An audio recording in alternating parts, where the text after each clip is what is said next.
to another episode of Trendy Mom Talks with Roselyn. And today we're wrapping up our conversation with the beautiful Olutoyin Williams. We have explored what navigating a motherhood means as an immigrant mom. If you haven't watched the previous experience of building identity or building a new support system, check out episode 1 and episode 2. So this last episode, we're going to talk about what settling in really means. Before we go ahead, as usual, Toyi, can you say hi? Hi, I am super excited to be back for the third time. I mean, who does that? I am so happy. Thank you, Roselyn, for having me. It's always an honor to share with your community of women and just to be vulnerable and share true stories that can actually help people to settle into new environments. I'm really excited to get into today's topic where we're going to be looking at what settling down really means and just, moving beyond survival mode as you have shared. Thanks so much, Toyi, for doing this. I really love the fact that our shared experiences can help another mother, working or not, settling in a new country. So let's dive into it. Once the initial shock has worn off, getting to understand the bus system, understand Google Maps for the likes of us that never liked using Google Maps, understand the shopping system, the laws, how to drive, navigate, school, accommodation, and all the likes. Then you probably have done 1-2 years, and really, it's really different from different people. For some people, it's 3 years, for some, it's 5, for some, it's 1 year. But don't fall into that trap of trying to settle in 6 months, 3 months. That's mental torture. But back to what I was saying, once the initial shock has worn off and the survival mode is behind you, the question you get to ask yourself is, how do you move forward? How do you rebuild your self-confidence? How do you know what identity for each phase you should have? How do you know how to start thriving at work when you eventually get one, even it might not be the high-flying job you had at home? And how do you get your home front united to know that this is home for them for as far as you're going to be living in this? So let's unpack the final stage of how you get to adjust together. So the first thing I would say is, when you settle in, what do you even mean by I have settled in? This conversation would call our friends will say, how are you doing? You say, I'm settling in. What do you mean? So tell me on a personal level, at what point in this journey do you say you have settled in?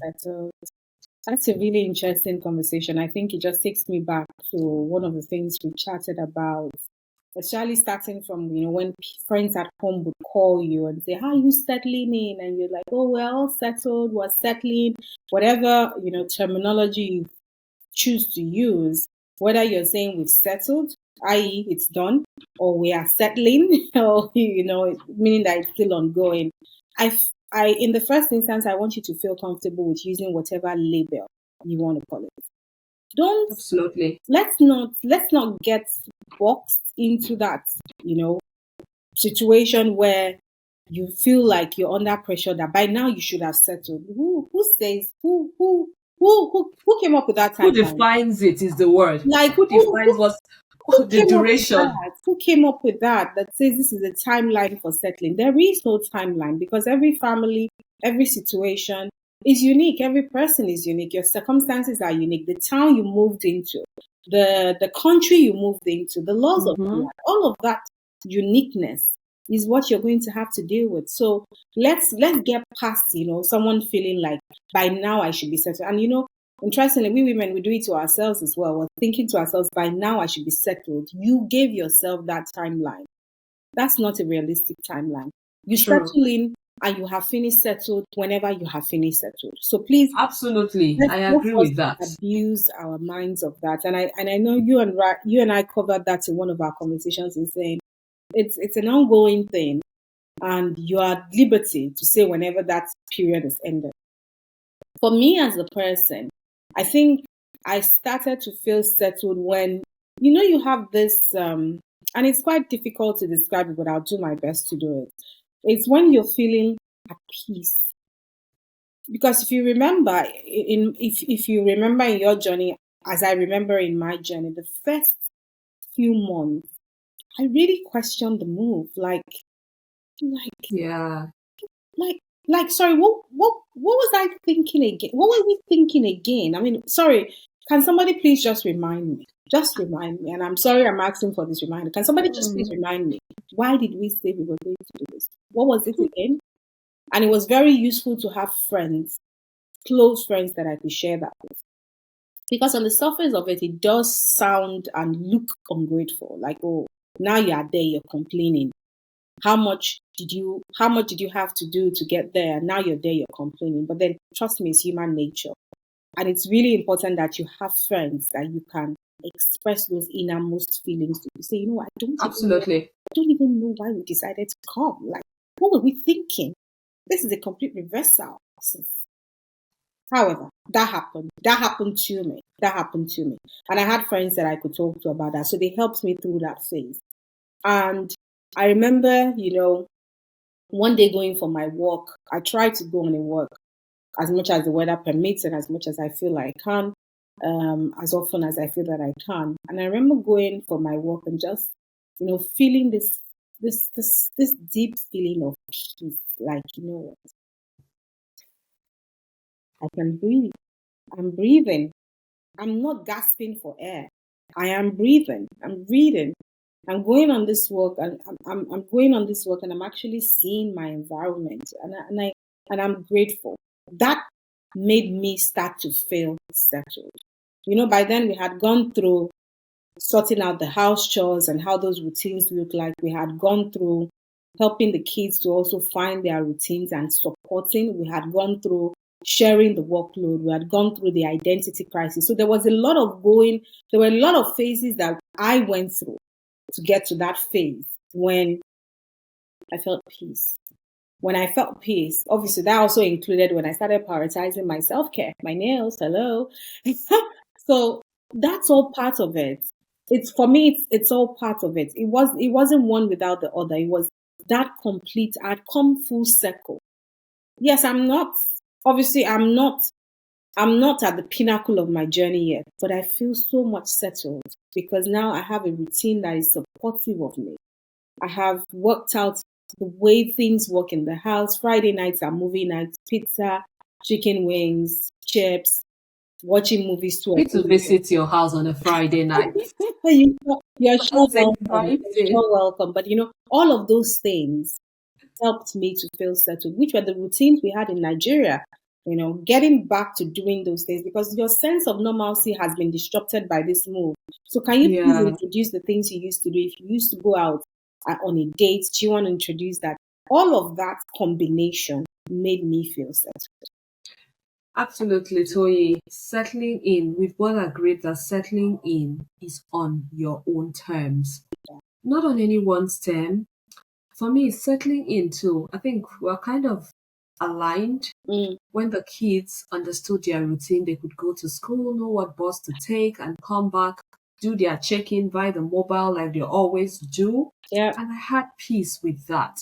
When I know everyone in the house know that this is what we do every week, and then probably the job part, when I did what my hand finds to do and I was happy at it. Yeah. And then I started creating the experiences, working on Trendy Mom, which is basically taking real stories from real women and making them share their practical experience on how to help other working women. Started building something that is beyond me, kind of. When I had the mental space to accommodate work, family, my relationship, and then still do Trendy Mom, which I love doing Trendy Mom talks and the writings on the blog.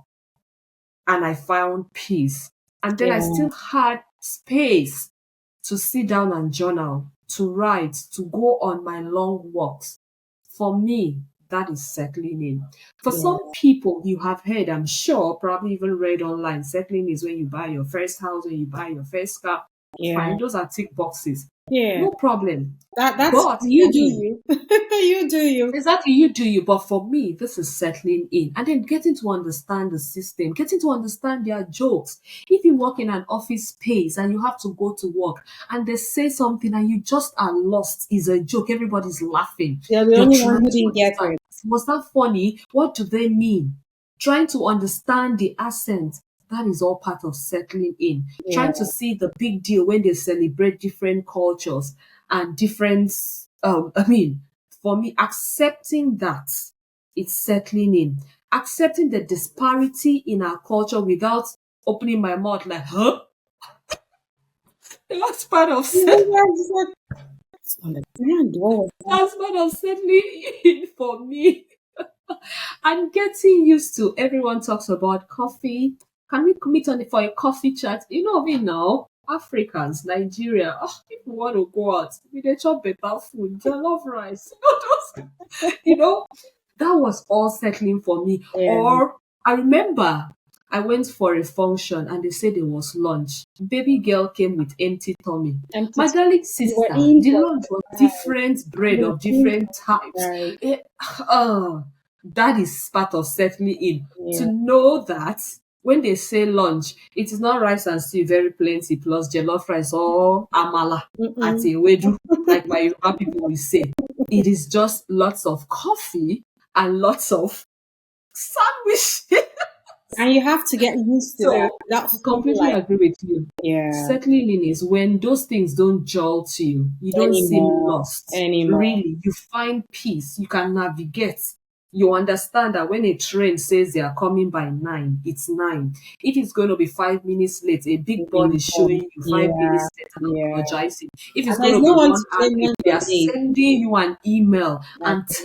telling you we are very sorry. If you want to take 1, 2, 3, 4, 5 other transport, you Yeah. can do it free. Or if there's a breakdown, that is part of the settling in my I system. agree. I agree. So the next thing I would say, when you've settled in, When you are you settle. now motivated enough to chase a career aspiration? Mm. Or do you want to build a business? Yeah. I think when your mind has started processing, do I want to build a business? Then you know that it's something is ticking the box that you're off survival mode. Absolutely. You're beginning to think how to impact your environment. Yeah. Be it on any platform, and any platform here can be your workplace where you currently work. It Yeah. doesn't matter what the job description is. I always say, I tell everyone around me, what your hands find to do it well. Or will it be building a business? That is when you know you're off the survival mode. Mm. Toyin, what do you say? Let me say for me, that's really interesting. So, and I'll share freely. I think by the time I remember, I referenced during my interviews and just then actually understanding that hang on. My primary identity, I beg your pardon, has changed. Now, my first priority is being a mom and just having time, space, mental space to be a mom and prioritize what is important for the family. So if the way the family is structured is that I am in a more flexible role, I accepted that with grace. I wasn't missing my high flying, constantly jetting across different countries role. I missed it for a while, I'll be honest with you.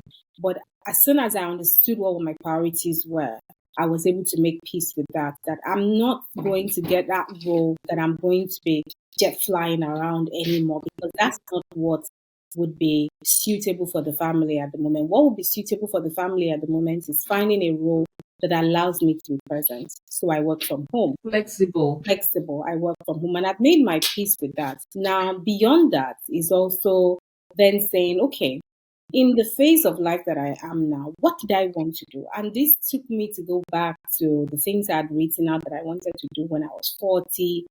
And I was like, okay, hang on. This is not so bad. This is actually a massive opportunity to slow down and create. So in doing that, I have succeeded in starting out with the HR Growth Network, which is a community for HR professionals, offering them career coaching that is specially tailored for HR professionals. And that has brought me so much joy. I have been able to invest in my own development as a career coach. And all of that has been possible because I work flexibly. I'm not in a high powered job. Now, I know there will be listeners to this podcast who want to work in a high powered job, who want to probably, be out of the house, be traveling constantly to different sites. No one is going to judge you if that is your choice. Question is, are you making a conscious choice or you're making a default choice based on Absolutely. former identity, your former lifestyle? Are you taking into consideration that right now we're living in a new season, we're in a different country, and as such, the needs of the family are different? So for me, I made peace with that. I feel like I'm thriving. I feel like my business is thriving. My personal growth is thriving. I am doing things that I now absolutely, absolutely enjoy. I'm not pressed for time. I'm not pressed because I choose not to be pressed for time. It's a choice. It's always a choice. And that's what I want us to take away, that don't feel like Yeah. you don't have a choice, because I get into conversations and people say, you know what, I don't have a choice but to do this. That's not true. You have a choice. Now, I understand that there are important things like bills, like rent, Mm-hmm. like council tax. There are things to be paid, but The there are bills keep several ways of coming. paying it. Yes, there are several ways of paying it. It's like saying, oh, I have to do it. I have to only do X to be able to make Y. That's not true. You need to be innovative and creative. For me, I am now in that era where I am playing to my strengths. I'm using my deepest and my strongest gifts. And I feel like I am truly, truly on the path that I should be on. Could I be on this path without having moved countries? That's a question that is left to be answered. So that also goes into gratitude. Absolutely. Because you have to understand that sometimes if certain things don't shift, you might not be able to access certain things, you might not be able to achieve certain things. And it is only a Truth. mark of maturity for you to be able to, step back and look and say, you know what, because this happened, and therefore this is happening. And that's a good. Mm-hmm. So it's not been a wasted endeavor. It's not been all bad. You're now thriving, and you can absolutely thrive. You've just hit the nail on the point, Toyi. Thriving is the word. When you reach the point that you're actually thriving. And when you talk about your HR consultancy business, I recall that we've had constant conversation on growing our own business. And that's Yeah. why I'll still emphasize on the fact that you would know that you have left the survival mode when your mind consciously starts creating and trying to put value into the environment. Yes, I realized I had reached that point when I Mm, started looking at Trendy Mom again. I mean, I had closed shop for probably 18 months. I didn't write anything. I didn't do anything on it. When I started looking at it again and realized that I can collect the stories yeah. of different women, not what is over the internet, like Tony rightly put, but telling how they have navigated their different phases of Mm, motherhood and work and still thrive in it. And I had this I met a few women too that were committed to sharing their stories, which yeah. they write is on our website. You can check it out, www.trendymom.org. And then we have the news, bi-weekly newsletter where we send out experiences. And then we're trying to grow, trying to partner with organizations here to offer the support. Like Tony rightly said, that is when I know I'm thriving. Yeah. And I keep saying, don't run on anybody's pace. Don't run Mm, on anybody's definition. Don't run on what is written on the internet that settling down means. Sit with yourself and know what, when you're not in that panic mode, yeah. that is, you know, you are gradually getting there. So I think the three things you should watch out for is when you're no more in the panic mode, when you are at peace, both with the culture, the custom, the differences you see every day.